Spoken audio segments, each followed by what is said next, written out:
Okay. Right now మీ person current feelings. Okay. చూద్దాం. మీ పర్సన్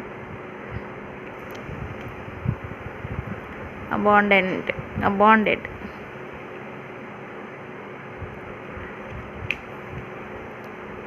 కమిట్మెంట్,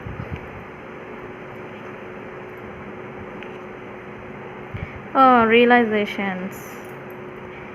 ఎస్, మీ పర్సన్కి మీరు ఆయన వదిలేసి ఉండొచ్చు పాస్ట్లో. ఇప్పుడు అతనికి ఆ ఎఫెక్ట్ అనేది చూస్తూ ఉన్నారు. తను రిజెక్టెడ్ అయిన ఫీలింగ్ అనేది తనకు వస్తూ ఉంది.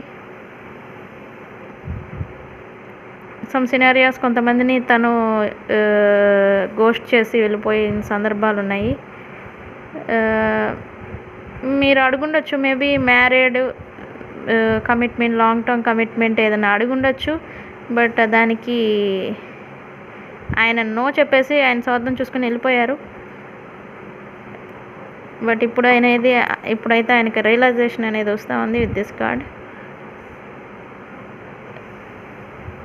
ఇప్పుడు తను మీ ఇంటెన్షన్స్ని కావచ్చు, మీ ఫీలింగ్స్ని కావచ్చు, ఇప్పుడు తను అర్థం చేసుకుంటున్నాడు. అండ్ రియలైజేషన్ ఎందుకు వచ్చిందంటే మిమ్మల్ని వదిలేయకుండా ఉండాల్సింది. ఆఫ్కోర్స్ తను అయితే అనుకుంటా ఉన్నాడు రైట్ నౌ. మీ పర్సన్ కరెంట్ ఫీలింగ్స్. వై? ఎందుకు యూనివర్స్ అలా అనుకుంటున్నారు? ఎస్, అతను ఏ కన్ఫెషన్ ఇవ్వకుండా, వివరం క్లారిటీ అనేది ఇవ్వకుండా వెళ్ళిపోయారు. ఇప్పుడు దానికి ఎందుకు ఇప్పుడు మళ్ళీ మీ గురించి ఆలోచిస్తూ ఉన్నారు. అబ్సెషన్ ఫీలింగ్ అనేది మీ పర్సన్కి వస్తూ ఉంది.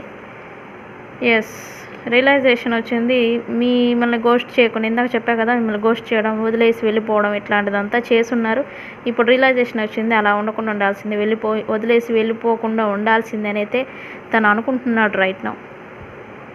ఇవి మీ పర్సన్ కరెంట్ ఫీలింగ్స్.